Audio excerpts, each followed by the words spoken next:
Ma sœur a fait embarquer ma fille de 10 ans, menottée, par la police, sur la base d'une fausse accusation. Mes parents ont regardé, sans rien faire. Ce que j'ai fait ensuite a détruit toute leur carrière. J'ai besoin de raconter cette histoire, car garder ça en moi me ronge de l'intérieur depuis 2 ans. Ce que ma sœur a fait à ma fille, ce que mes parents ont laissé faire, a complètement changé la perception que j'avais de ma famille. Certains diront peut-être que je suis allé trop loin dans ma réponse. Ces gens-là n'ont pas vu leur enfant de 10 ans se faire emmener menotter, pendant que sa grand-mère restait là, silencieuse. Mon nom, Gloria, n'a pas d'importance dans cette histoire. Ce qui compte, c'est que je suis avant tout une mère, et que j'ai échoué à protéger ma fille au moment où elle en avait le plus besoin. Elle s'appelle Olivia, et elle vient d'avoir 12 ans le mois dernier. C'est le genre d'enfant qui se porte volontaire pour lire aux plus jeunes à l'école, qui économise son argent de poche pour en faire don au refuge pour animaux, qui pleure quand elle écrase un insecte par accident. L'idée que quelqu'un puisse la regarder et y voir une criminelle est si absurde. Ce serait risible si les conséquences n'avaient pas été aussi dévastatrices. Ma sœur, Tessa, a toujours été en compétition avec moi. Nous avons 3 ans d'écart, elle est l'aînée, et selon notre mère, Tessa ne m'a jamais vraiment pardonné d'être née et de lui avoir volé l'attention.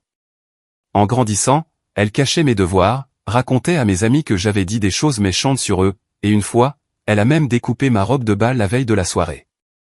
Mes parents ont toujours mis ça sur le compte de la rivalité fraternelle. Mon père disait que Tessa avait simplement une forte personnalité. Ma mère insistait sur le fait que j'étais trop sensible. Tessa a épousé Gareth Walsh à 25 ans. Il travaillait dans l'immobilier commercial et venait d'une famille riche. Ils ont eu 2 enfants, Madison et Cole, qui ont maintenant 13 et 8 ans. En apparence, Tessa avait tout ce qu'elle avait toujours voulu, la grande maison dans un quartier sécurisé, le SUV de luxe, l'abonnement au country club. Mais ce n'était jamais assez. Elle avait besoin que tout le monde autour d'elle ait moins, pour avoir l'impression d'avoir plus. Je me suis marié plus tard que Tessa, à 30 ans, avec un homme nommé Patrick, qui était ingénieur civil. Nous avons eu Olivia 2 ans après notre mariage. Patrick est mort dans un accident de chantier quand Olivia avait 4 ans. L'effondrement d'un échafaudage qui n'aurait jamais dû se produire, causé par un entrepreneur qui avait lésiné sur les équipements de sécurité. L'indemnisation du procès signifiait qu'Olivia et moi serions financièrement stables, mais aucune somme d'argent ne pourrait remplacer son père.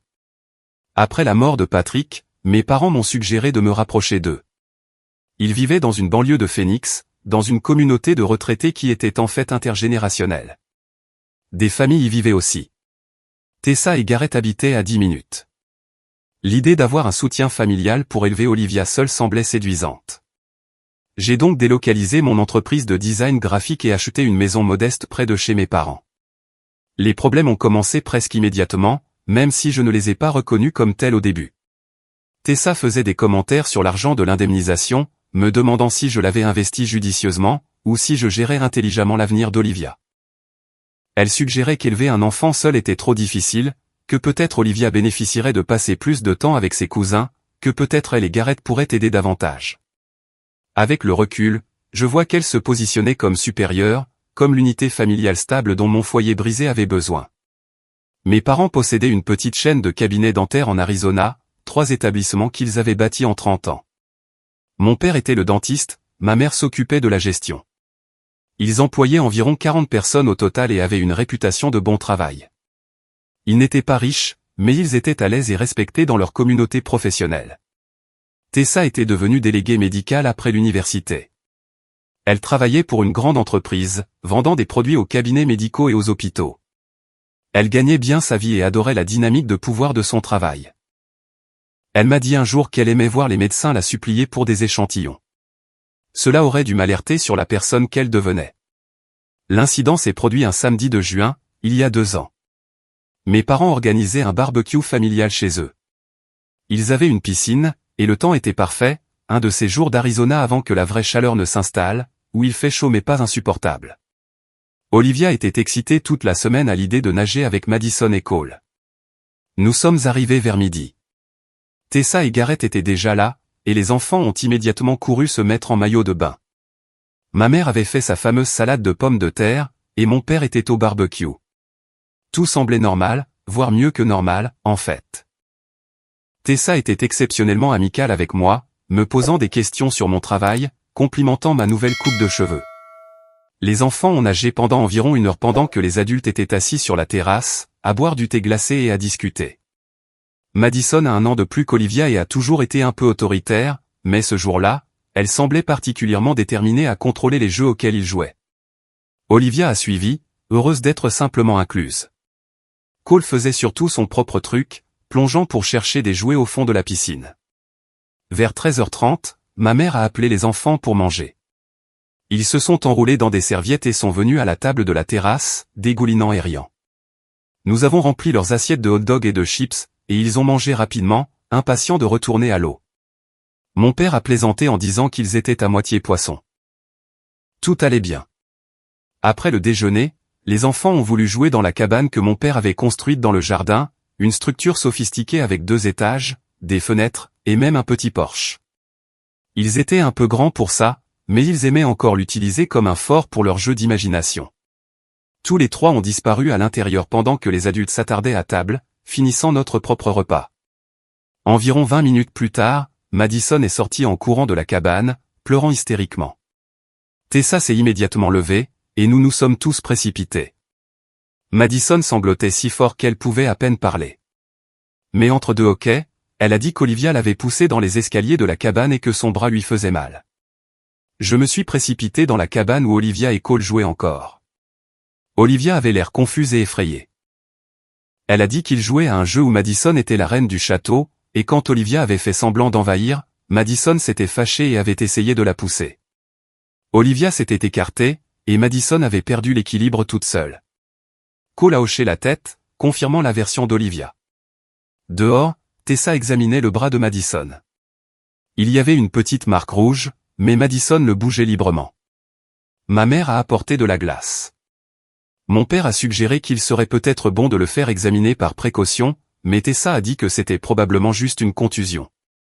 Je me suis excusé quand même si Olivia insistait sur le fait qu'elle n'avait poussé personne. J'ai dit à Olivia de s'excuser aussi, juste pour maintenir la paix. Elle l'a fait, bien qu'elle soit clairement contrariée d'être blâmée pour quelque chose qu'elle n'avait pas fait. Madison a profité de l'attention, acceptant les excuses d'Olivia avec un reniflement dramatique. L'après-midi a continué, bien que l'ambiance se soit dégradée. Les enfants ne sont pas retournés jouer ensemble. Madison est restée près de Tessa, grimaçant et se tenant le bras de temps en temps quand elle pensait que les gens la regardaient. Olivia s'est assise tranquillement à côté de moi, abattue et blessée.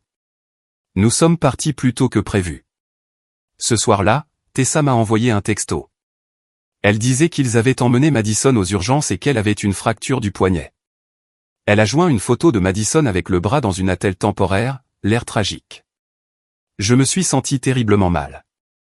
J'ai appelé immédiatement, m'excusant abondamment et demandant ce que je pouvais faire. La voix de Tessa était froide. Elle a dit que je devrais peut-être faire évaluer Olivia pour des problèmes de colère, que pousser des enfants dans les escaliers n'était pas un comportement normal, qu'elle s'inquiétait pour la sécurité de sa fille près d'Olivia. J'étais abasourdi. Je lui ai dit qu'Olivia avait affirmé que c'était un accident, que Cole avait confirmé que Madison avait perdu l'équilibre toute seule. Tessa a répondu que, bien sûr, ils se couvriraient l'un l'autre, que j'étais naïve, que mon incapacité à discipliner correctement Olivia devenait évidente. Elle m'a raccroché au nez. Au cours des jours suivants, j'ai essayé de la contacter. J'ai envoyé des fleurs à Madison. J'ai proposé de couvrir les frais médicaux non pris en charge par l'assurance. Tessa a répondu sèchement par texto, n'acceptant rien, disant seulement que Madison était traumatisée et faisait des cauchemars où elle se faisait pousser. Le samedi suivant, Tessa a déposé une plainte à la police, affirmant qu'Olivia avait intentionnellement agressé Madison. Elle a inclus le rapport des urgences montrant la fracture. Elle a fait une déclaration disant qu'elle avait vu Olivia pousser Madison à 2 mains de manière agressive, la faisant dévaler les escaliers. C'était une pure invention. Tessa n'était même pas dans la cabane, mais c'était sa parole d'adulte contre celle d'Olivia, une enfant. La police a pris la plainte au sérieux car elle impliquait une mineure avec une blessure documentée. Un détective a appelé et a demandé s'il pouvait parler à Olivia. J'ai dit absolument pas sans la présence d'un avocat. J'ai immédiatement engagé James Fitzgerald, un avocat de la défense spécialisé dans les affaires juvéniles. Il m'a conseillé de ne laisser Olivia parler à personne. Mais ce n'était pas assez pour Tessa. Elle a fait pression sur le bureau du procureur pour qu'il engage des poursuites. Elle a prétendu qu'Olivia avait un comportement violent récurrent, ce qui était complètement faux. Elle a dit qu'elle craignait pour la sécurité de ses enfants. Elle a joué la mère inquiète, protégeant sa fille innocente d'une cousine dangereuse. 2 semaines après le barbecue, un mercredi matin, on a frappé à ma porte. J'ai ouvert pour trouver 2 policiers, avec un mandat d'arrêt pour mineurs contre Olivia. Ils étaient polis mais fermes. Olivia devait les accompagner. Je ne pouvais plus respirer. J'ai demandé ce qui se passait, et ils ont expliqué que le procureur avait décidé d'inculper Olivia pour agression ayant causé des lésions corporelles. En raison de son âge, elle ne serait pas détenue, mais elle devait être enregistrée et aurait une date d'audience. J'ai demandé si c'était vraiment nécessaire pour une fillette de 10 ans, et ils ont répondu qu'ils ne faisaient pas les règles, ils les appliquaient simplement. Olivia est venue à la porte, confuse et terrifiée. Elle prenait son petit déjeuner et avait encore du sirop sur le menton. Quand elle a vu les policiers, elle s'est mise à pleurer. L'une d'eux, une femme, s'est agenouillée et a essayé d'expliquer doucement qu'Olivia devait venir au poste, que sa maman pouvait l'accompagner, que tout irait bien. Mais Olivia a paniqué et a essayé de rentrer en courant. La procédure standard exigeait qu'il la maîtrise. Ils lui ont mis des menottes des petites, pour les jeunes, mais des menottes quand même. Mon bébé, en menottes, sanglotant et m'appelant pendant que je restais là, impuissante. Le pire, c'est que la voiture de mes parents était garée de l'autre côté de la rue. Ils s'étaient arrêtés pour me déposer des papiers, des documents d'assurance que j'avais demandés. Ils étaient arrivés juste au moment de la police. Ma mère se tenait sur le trottoir, regardant sa petite fille se faire maîtriser, et n'a absolument rien fait. Mon père avait la main sur son épaule, la retenant. Quand j'ai croisé son regard, il a légèrement secoué la tête, comme pour m'avertir de ne pas faire de scène. Ils ont regardé la police mettre ma fille en larmes dans leur voiture. Ils m'ont regardé supplier les officiers de me laisser la conduire moi-même. Ils ont regardé tout ça, puis ils sont remontés dans leur propre voiture et sont partis. J'ai suivi la police jusqu'au poste dans mon propre véhicule, les mains tremblant si fort que j'avais du mal à tenir le volant. Au poste, ils ont enregistré Olivia, empreinte digitale, photo, toute la procédure dégradante. James nous y a rejointe et s'est occupé des aspects juridiques. En raison de son âge, elle m'a été rendue immédiatement, mais elle avait une date d'audience dans 3 semaines. Le trajet du retour s'est fait en silence, à l'exception des pleurs discrets d'Olivia. En rentrant, elle a couru dans sa chambre et n'en est pas sortie pendant des heures. Je me suis assise devant sa porte, l'écoutant sangloter, me sentant plus impuissante que jamais. C'était pire que de perdre Patrick, d'une certaine manière, car au moins c'était un accident, une tragédie, mais pas une cruauté délibérée. Ce qui était arrivé à Olivia était intentionnel, calculé, et venait de personnes qui étaient censées l'aimer. Quand elle est finalement sortie, ses yeux étaient gonflés et rouges. Elle m'a demandé pourquoi Madison avait menti à son sujet. Je n'avais aucune réponse sensée. Comment expliquer à une enfant de 10 ans que parfois les gens mentent parce qu'ils sont en colère, ou parce que leurs parents les y encouragent, ou parce qu'ils ne comprennent pas les conséquences? Comment dire à votre enfant que sa tante, son propre sang, avait orchestré ce cauchemar? J'ai appelé mes parents ce soir-là, furieuse et le cœur brisé. Ma mère a répondu. Avant même que je puisse parler, elle a dit qu'ils étaient restés en dehors de ça parce qu'ils ne voulaient pas interférer avec une affaire de police officielle. J'ai demandé en quoi regarder leur petite fille se faire menotter n'était pas à interférer, et elle a dit qu'ils pensaient qu'il valait mieux me laisser gérer ça en tant que mère d'Olivia. C'était des foutaises, et nous le savions toutes les deux. J'ai demandé pourquoi ils n'avaient pas appelé, pourquoi ils n'étaient pas venus après pour voir comment allait Olivia, pourquoi ils traitaient leur propre petite fille comme une criminelle. La réponse de ma mère a tout changé. Elle a dit que peut-être Olivia avait poussé Madison, que les enfants réagissent parfois mal après avoir perdu un parent, que j'avais peut-être été trop permissive en l'élevant seule. Elle a suggéré que Tessa avait peut-être raison de vouloir faire évaluer Olivia. Je lui ai raccroché au nez. Mon père a rappelé 10 minutes plus tard. Il a essayé de jouer les médiateurs, disant que tout le monde était bouleversé et ne réfléchissait pas clairement, que la famille était le plus important, que nous devions régler ça ensemble. Je lui ai demandé sans détour s'il croyait qu'Olivia avait intentionnellement blessé Madison. Il a hésité trop longtemps avant de répondre. Cette hésitation m'a tout dit. La semaine suivante, James a préparé notre défense. Il a interrogé Cole, qui a eu le courage de dire la vérité malgré les tentatives de sa mère de l'influencer. Nous l'avons appris plus tard, quand Cole a admis que Tessa avait essayé de le convaincre de dire qu'il avait vu Olivia pousser Madison. Cole a insisté sur le fait que c'était un accident. James a également fait examiner la cabane. Les escaliers étaient raides et étroits, on pouvait facilement y trébucher. Un expert en reconstitution d'accident a déclaré que les blessures correspondaient à une chute, pas à une poussée. Mais le mal était déjà fait pour Olivia. Les enfants à l'école en avaient entendu parler. Dans les petites communautés, les nouvelles vont vite, et une fillette de 10 ans arrêtée, c'était une grande nouvelle. Certains parents ne voulaient plus que leurs enfants fréquentent Olivia. Elle a été exclue des fêtes d'anniversaire, retirée des projets de groupe. La mère de sa meilleure amie, Nathalie, a dit qu'il serait préférable qu'elle ne se voie plus pendant un certain temps. Olivia est devenue renfermée et anxieuse, sursautant à chaque fois que la sonnette retentissait, craignant que ce soit à nouveau la police. Mes parents ont appelé encore quelques fois, mais je n'ai pas répondu. Tessa a envoyé un unique texto pour demander si nous comptions toujours assister au mariage de notre cousin cet été. J'ai bloqué son numéro. L'audience préliminaire a eu lieu en juillet. Madison a dû témoigner, et elle s'en est tenue à son histoire, affirmant avoir été délibérément poussée, bien qu'elle ne puisse pas maintenir le contact visuel et que sa voix soit faible. Cole a témoigné honnêtement de ce qu'il avait vu. Les experts ont présenté leurs conclusions. James a soutenu que les preuves montraient un accident, pas une agression, et que poursuivre une enfant de 10 ans pour ce qui s'apparentait à un jeu un peu brusque était absurde. Le juge a finalement abandonné les charges, déclarant qu'il n'y avait pas suffisamment de preuves pour prouver une intention de nuire au-delà d'un doute raisonnable. Il a réprimandé les deux familles, leur conseillant de régler de telles affaires en privé à l'avenir, sauf en cas de preuve évidente de comportement criminel.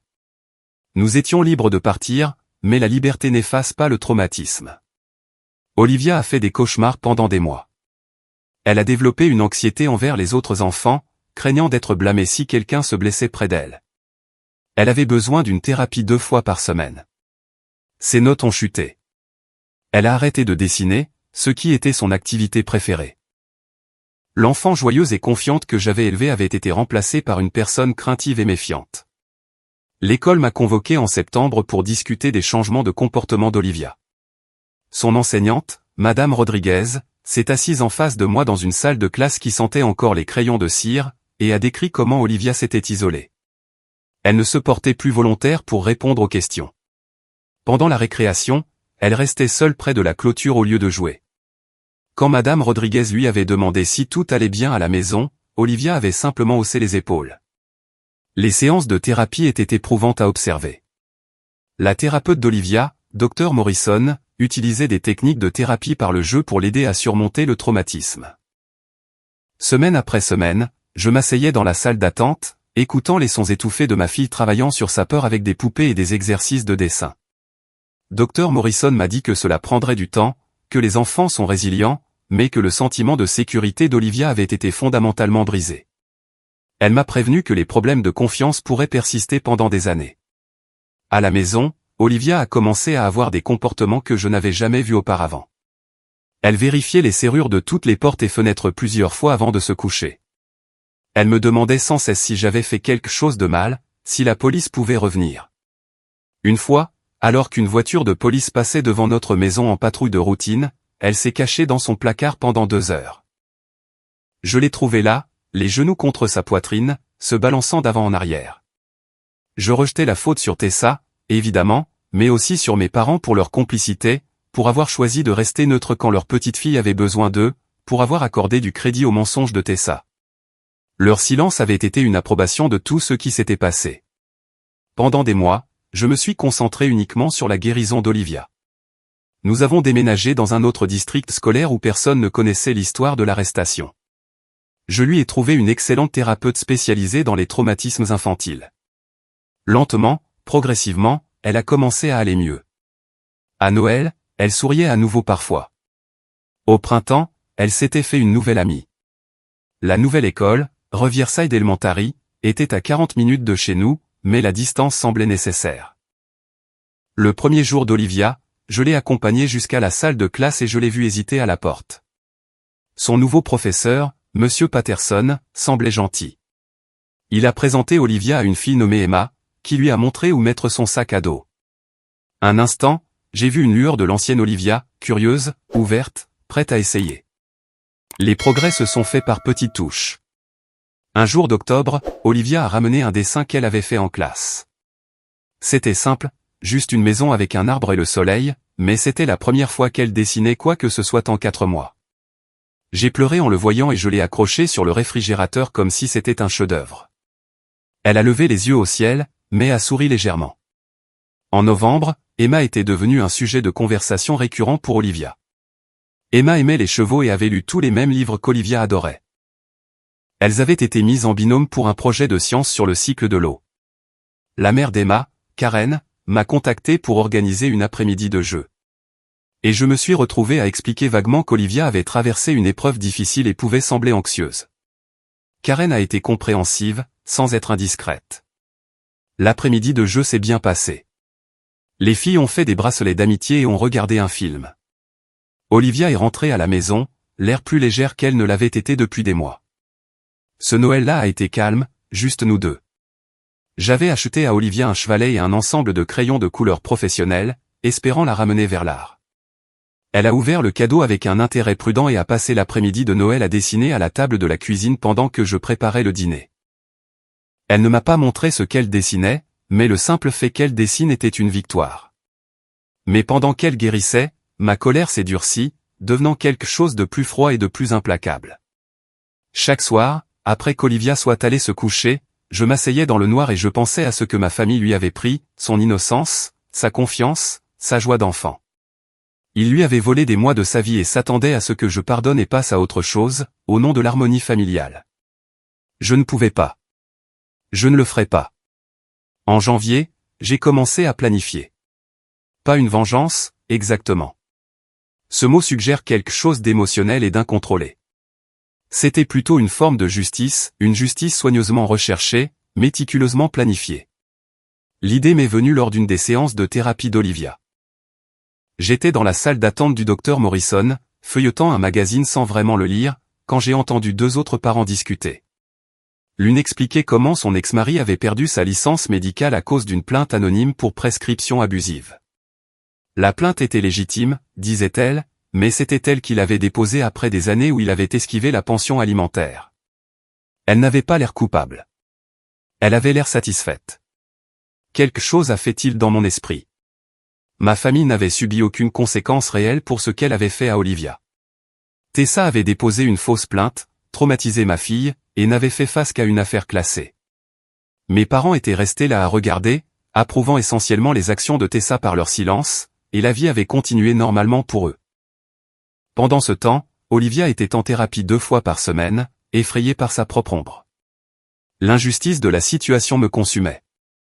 J'ai commencé à penser à la responsabilité, la vraie responsabilité, pas seulement des excuses ou des aveux qui ne viendraient jamais. J'ai pensé au fonctionnement des systèmes, au fait que les institutions ont des règles et des règlements, à la façon dont les gens s'en sortent avec des comportements contraires à l'éthique jusqu'à ce que quelqu'un mette la lumière dessus. J'ai passé cette nuit-là éveillé, l'ordinateur portable ouvert, à faire des recherches. J'ai examiné les réglementations de l'industrie pharmaceutique, le droit du travail, les pratiques de facturation médicale, et les procédures de plainte réglementaires. J'ai pris des notes. J'ai fait des listes. Au lever du soleil, j'avais l'ébauche d'un plan. J'ai commencé par Tessa. Son travail de délégué médical exigeait de maintenir des relations avec les cabinets médicaux et les hôpitaux. Il exigeait également le respect strict des réglementations de l'industrie concernant les cadeaux, les incitations et les pratiques éthiques. Au fil des ans, Tessa avait fréquemment contourné ces règles. Je le savais parce qu'elle s'en était vantée, comment elle invitait les médecins à des dîners coûteux, comment elle fournissait des échantillons bien au-delà de ce qui était approprié, comment elle concluait des accords qui violaient techniquement la politique de l'entreprise. J'ai passé des semaines à rassembler des preuves. J'ai créé une fausse adresse email et contacté certains des médecins et des gestionnaires de cabinets avec qui Tessa travaillait, me faisant passer pour quelqu'un du service de conformité de son entreprise menant un audit de routine. Les gens sont étonnamment ouverts quand ils pensent qu'ils sont tenus de l'être. J'ai recueilli des noms, des dates, des montants et des détails sur chaque transaction douteuse. Ensuite, j'ai tout compilé dans un rapport anonyme détaillé et je l'ai envoyé à la fois au siège de l'entreprise de Tessa et à l'ordre des pharmaciens de l'État. J'ai inclus suffisamment d'informations spécifiques pour qu'ils soient obligés d'enquêter, mais rien qui puisse remonter jusqu'à moi. L'enquête a duré 3 mois. Pendant ce temps, je me suis occupé de mes parents. Leur cabinet dentaire fonctionnait bien parce que ma mère était méticuleuse sur le plan commercial. Mais méticuleux ne signifie pas toujours correct. J'ai commencé à examiner tout ce que je savais de leurs opérations, chaque conversation que j'avais entendue au fil des ans sur la facturation des assurances, la classification des employés et les déductions fiscales. J'ai découvert qu'ils avaient mal classé certains de leurs hygiénistes dentaires comme des entrepreneurs indépendants plutôt que comme des employés, une pratique courante dans les petites entreprises, mais techniquement illégale lorsque les travailleurs remplissent certains critères. Ces hygiénistes travaillaient des heures fixes, utilisaient l'équipement de mes parents et étaient supervisés par les dentistes de mes parents. Ils auraient dû être classés comme employés, ce qui leur aurait donné droit à des avantages et à un traitement fiscal différent. J'ai également constaté que leur pratique de facturation pour les assurances était parfois discutable. Rien de manifestement frauduleux, mais une certaine codification créative qui maximisait les taux de remboursement d'une manière que les compagnies d'assurance n'apprécieraient pas si elles y regardaient de plus près. J'ai rédigé des rapports détaillés sur ces deux problèmes. Les informations sur la classification des travailleurs ont été envoyées à l'inspection du travail de l'État et à l'IRS. Les préoccupations concernant la facturation ont été envoyées aux principales compagnies d'assurance avec lesquelles ils travaillaient, accompagnées d'exemples spécifiques tirés de dossiers publics et d'informations que j'avais reconstituées à partir des plaintes occasionnelles de ma mère concernant des litiges de paiement. En avril, les dominos ont commencé à tomber. L'entreprise de Tessa l'a suspendu en attendant les résultats de leur enquête. L'Ordre des pharmaciens a ouvert sa propre enquête. Ces agissements étaient suffisamment douteux pour que son entreprise décide qu'il était plus sûr de la licencier que de continuer à se battre. Elle a perdu son emploi en mai. Garrett, dont l'entreprise immobilière était déjà en difficulté, n'a pas pu supporter la perte du revenu de Tessa. Ils vivaient au-dessus de leurs moyens, et sans son salaire, ils ne pouvaient pas maintenir leur style de vie.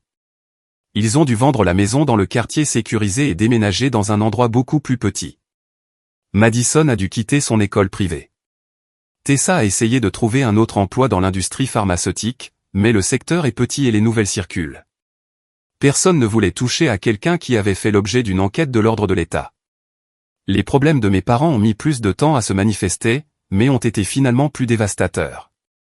L'audit de l'IRS pour la mauvaise classification des travailleurs a entraîné d'importants arriérés d'impôts, des pénalités et des intérêts. Ils ont dû reclasser leurs hygiénistes à l'avenir et verser des indemnités aux anciens travailleurs pour les avantages dus. Les enquêtes des compagnies d'assurance ont trouvé suffisamment de facturations douteuses pour résilier leurs contrats avec les cabinets de mes parents. Perdre ces contrats d'assurance majeurs signifiait perdre la plupart de leurs patients, car les gens ne pouvaient pas se permettre des soins dentaires non remboursés. Les revenus ont chuté de 70% en 6 mois. Ils ont essayé de renégocier avec les compagnies d'assurance, mais une fois que vous êtes signalé pour des problèmes de facturation, il est presque impossible de regagner cette confiance. Ils ont dû fermer 2 de leurs 3 établissements et licencier la plupart de leur personnel. Le cabinet restant peinait à atteindre l'équilibre. Mon père, qui avait 68 ans, avait prévu de travailler encore 5 ans avant de prendre sa retraite. Au lieu de cela, il luttait pour garder un seul bureau ouvert. Ma mère, qui avait bâti l'entreprise à partir de rien, a vu 30 ans de travail s'effondrer. Ils ont dû puiser dans leurs économies de retraite pour couvrir les pénalités et les indemnités. Leur vie confortable est devenue précaire. J'ai observé tout cela de loin, en entendant des nouvelles par des amis de la famille qui ne savaient pas que c'était moi qui avais tout déclenché. Ma tante Paula, la sœur de ma mère, appelait de temps en temps pour donner des nouvelles, la voix pleine d'inquiétude pour la situation de mes parents. Elle laissait entendre que c'était peut-être le moment pour la famille de se réunir, que mes parents avaient besoin de soutien. Je faisais des bruits vagues et je changeais de sujet. La dernière pièce du puzzle s'est mise en place en septembre. Cole, le fils de Tessa, qui avait eu le courage de dire la vérité à l'audience, a finalement craqué et tout raconté à son père. Il a admis que sa mère avait essayé de le coacher pour qu'il mente, que Madison lui avait dit en privé qu'elle avait inventé l'histoire d'avoir été poussée parce qu'elle était en colère contre Olivia pour avoir gagné leur jeu. Garrett, déjà tendu par la pression financière et émotionnelle, était apparemment furieux. Il a déménagé temporairement, et aux dernières nouvelles, via le bouche à oreille familial, il suivait une thérapie de couple. Paula m'a appelé en octobre. Elle a dit que mes parents voulaient me voir, qu'ils voulaient s'excuser et essayer de reconstruire notre relation. Elle a dit qu'ils traversaient une période difficile et qu'Olivia leur manquait terriblement. Elle a suggéré que peut-être Olivia bénéficierait de revoir ses grands-parents dans sa vie. J'ai demandé à Paula si mes parents savaient pourquoi tous ces problèmes leur étaient arrivés. Elle a dit qu'ils pensaient que c'était juste de la malchance, un mauvais timing, peut-être des concurrents essayant de nuire à leur réputation. J'ai demandé si Tessa avait la moindre idée de ce qui avait déclenché l'enquête sur ses pratiques commerciales. Paula a dit que Tessa était convaincue qu'un collègue jaloux l'avait dénoncé. Ni eux, ni Tessa ne me soupçonnaient.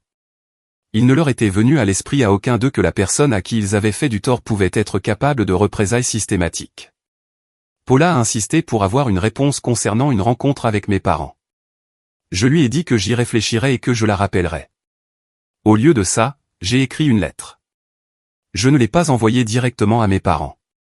J'ai envoyé des copies à chacun d'eux, à Tessa, et à plusieurs autres membres de la famille, y compris Paula. Je voulais qu'ils sachent tous, en même temps, de la même manière. La lettre était calme et factuelle. J'ai décrit la scène où je regardais Olivia se faire menotter pendant que ses grands-parents restaient silencieux. J'ai détaillé les mois de traumatisme qu'elle avait endurés parce que Tessa avait menti et que mes parents avaient choisi de croire ses mensonges plutôt que la vérité de leur propre petite fille. J'ai expliqué la thérapie, les cauchemars, les amitiés perdues, la confiance brisée. Puis, j'ai expliqué ce que j'avais fait et pourquoi. J'ai énuméré chaque action que j'avais entreprise, les rapports à l'entreprise de Tessa, les plaintes aux agences de régulation concernant les pratiques commerciales de mes parents. J'ai précisé que je n'avais rien inventé. J'avais simplement porté des informations véridiques à l'attention des autorités compétentes. Tout ce qui s'est passé ensuite était la conséquence de leurs propres choix et actions qui les rattrapaient. J'ai écrit que je leur avais accordé la même pitié qu'ils avaient montrée à Olivia, c'est-à-dire aucune. Tout comme ils étaient restés là à la regarder souffrir pour quelque chose qu'elle n'avait pas fait, j'étais resté là à les regarder souffrir pour des choses qu'ils avaient réellement faites. Je considérais cela comme une justice proportionnelle. La lettre se terminait simplement, « Vous m'avez appris que la famille ne signifie rien face à la commodité et à l'intérêt personnel. » J'ai bien retenu la leçon. Paula a appelé moins d'une heure après la livraison des lettres, la voix tremblante. Elle a dit que j'étais allé trop loin, que ruiner la vie des gens était cruel, que j'avais blessé des innocents comme les employés qui avaient perdu leur emploi lorsque les cabinets avaient fermé. Je lui ai répondu que ces employés avaient été mal classés et sous-payés pendant des années, et que c'était l'égoïsme de mes parents qui les avait mis dans cette position, pas mon honnêteté à ce sujet. J'ai dit que si elle voulait parler de cruauté, nous pouvions discuter de ce qui constitue de la cruauté envers un enfant de 10 ans. Ma mère a appelé ensuite. Elle pleurait, me suppliant d'expliquer comment j'avais pu faire ça à mes propres parents. Je lui ai demandé comment elle avait pu rester sur un trottoir et regarder sa petite fille se faire menotter sans dire un mot. Elle a dit qu'ils avaient essayé de rester neutres, de ne pas empirer les choses. Je lui ai dit que la neutralité face à l'injustice est une injustice en soi, et qu'elle avait choisi le mensonge de Tessa plutôt que la vérité d'Olivia. Elle a raccroché. Mon père a envoyé un email. Il était long et décousu, alternant entre colère et supplication. Il a dit que j'avais détruit le travail de sa vie pour un malentendu, que ce qui était arrivé à Olivia était terrible, mais que ma réponse était disproportionnée, que j'étais devenue vengeresse et cruelle. Il a dit qu'il me reconnaissait à peine. J'ai répondu, vous n'avez pas reconnu l'innocence de votre propre petite fille quand ça comptait. Je me fiche pas mal de savoir si vous me reconnaissez maintenant. La réponse de Tessa est venue par l'intermédiaire d'un avocat, une lettre de mise en demeure menaçant de me poursuivre pour diffamation et interférence délictueuse avec sa carrière. James, mon avocat, a renvoyé une lettre notant que la vérité est une défense absolue contre la diffamation et que le signalement de violations réglementaires légitimes aux autorités compétentes est une activité protégée. Nous n'avons plus jamais entendu parler de l'avocat de Tessa. La dernière communication est venue de Cole. Il a réussi à obtenir mon adresse email. Je soupçonne Paula de la lui avoir donnée. Il m'a envoyé un message. Il disait qu'il était désolé pour ce qui était arrivé à Olivia, qu'il avait dit la vérité à l'audience parce que c'était la bonne chose à faire, même si sa mère lui en avait voulu. Il a dit que ses parents se disputaient beaucoup maintenant, et que Madison ne lui parlait presque plus parce qu'elle se sentait coupable. Il a demandé si Olivia voudrait un jour le revoir, car son cousin lui manquait. Ce message m'a anéanti d'une manière que rien d'autre n'avait fait. Cole était innocent dans tout ça, tout comme Madison à sa manière. Elle avait été manipulée par sa mère pour mentir. C'étaient des enfants pris au piège des dégâts causés par les choix des adultes. J'ai montré l'email de Cole à Olivia et lui ai demandé ce qu'elle voulait faire. Elle y a réfléchi longuement avant de dire que peut-être un jour elle pourrait revoir Cole, mais qu'elle n'était pas encore prête. Elle a dit qu'elle faisait encore parfois des cauchemars où la police venait à la porte. Je lui ai dit que c'était normal, qu'elle pouvait prendre tout le temps dont elle avait besoin, que ses sentiments étaient valides. Cela fait 8 mois que j'ai envoyé les lettres. Le cabinet dentaire restant de mes parents est en difficulté, mais toujours ouvert. Mon père a vieilli de façon spectaculaire. Paula m'a envoyé une photo de Thanksgiving, et il a l'air d'avoir 10 ans de plus que la dernière fois que je l'ai vu. Ma mère a apparemment dû prendre des médicaments pour l'anxiété et la dépression. Tessa et Garrett sont séparés mais pas encore divorcés. Elle travaille comme réceptionniste dans un cabinet médical, gagnant une fraction de ce qu'elle gagnait avant. Ils sont lourdement endettés. Madison est maintenant dans une école publique et voit apparemment un thérapeute pour gérer sa culpabilité concernant le mensonge. Garrett a la garde principale des enfants car l'horaire de travail de Tessa est plus exigeant. La famille est essentiellement fracturée. Certains parents prennent le parti de mes parents et de Tessa, disant que je suis allé trop loin et que j'aurais dû être la plus sage. D'autres me soutiennent discrètement, disant que ce qui est arrivé à Olivia était impardonnable et que des conséquences étaient méritées. La plupart des réunions de famille se déroulent maintenant en groupes séparés, pour que les gens n'aient pas à choisir entre m'inviter ou les inviter eux. Olivia va mieux. Elle a 12 ans maintenant, plus grande, elle commence le collège. Elle voit toujours son thérapeute une fois par mois, après être passée de 2 séances par semaine au début, à 1 par semaine, puis maintenant juste 1 fois par mois pour des suivis. Elle a un petit groupe de bons amis qui ne savent rien de ce qui s'est passé. Elle dessine à nouveau. Elle a créé une magnifique série d'aquarelles le mois dernier que son professeur d'art veut soumettre à un concours pour jeunes artistes. Elle sourit plus. Elle rit parfois, mais elle est aussi différente d'une manière qui me brise le cœur. Elle est plus sur ses gardes maintenant, moins confiante. Elle ne suppose pas que les gens la croiront ou la traiteront équitablement. Quand elle fait une erreur, même petite, elle devient anxieuse à l'idée d'être punie de manière disproportionnée. L'innocence qu'elle avait avant ne pourra jamais être entièrement restaurée. Les gens me demandent si je regrette ce que j'ai fait. La réponse honnête est compliquée. Je ne regrette pas d'avoir protégé ma fille ou d'avoir tenu les gens responsables de leurs actes.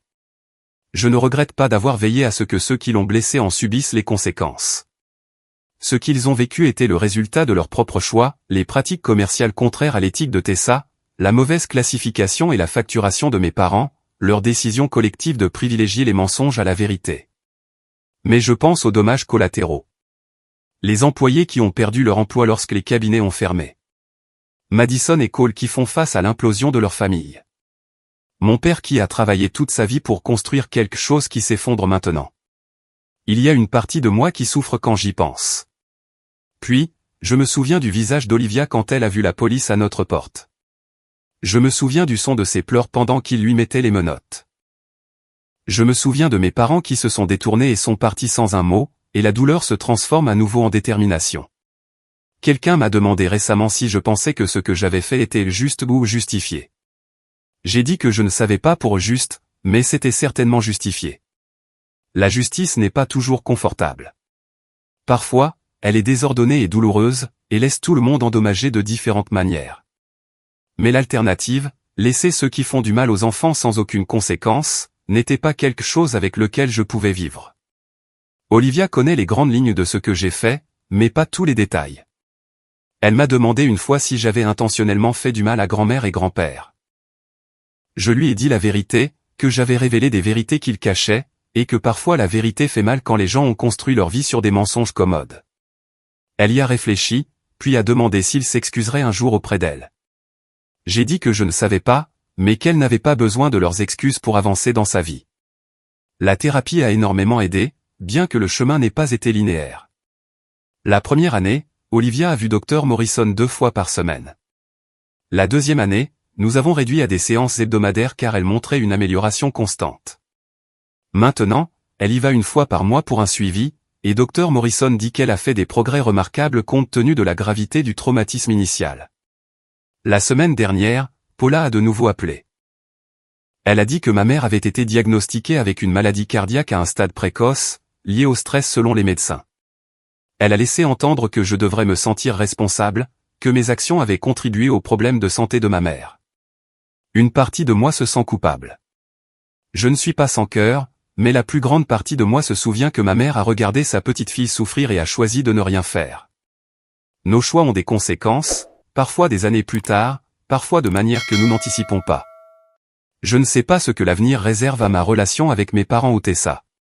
Pour l'instant, il n'y a aucune relation, et ça me va. Peut-être qu'un jour, quand Olivia sera plus âgée et plus guérie, s'ils ont vraiment pris conscience de ce qu'ils ont fait et pourquoi c'était mal, nous pourrions essayer de reconstruire quelque chose. Mais ce devrait être aux conditions d'Olivia, à son rythme, si tant est qu'elle le veuille. Pour l'instant, nous construisons notre propre vie, séparée de la leur.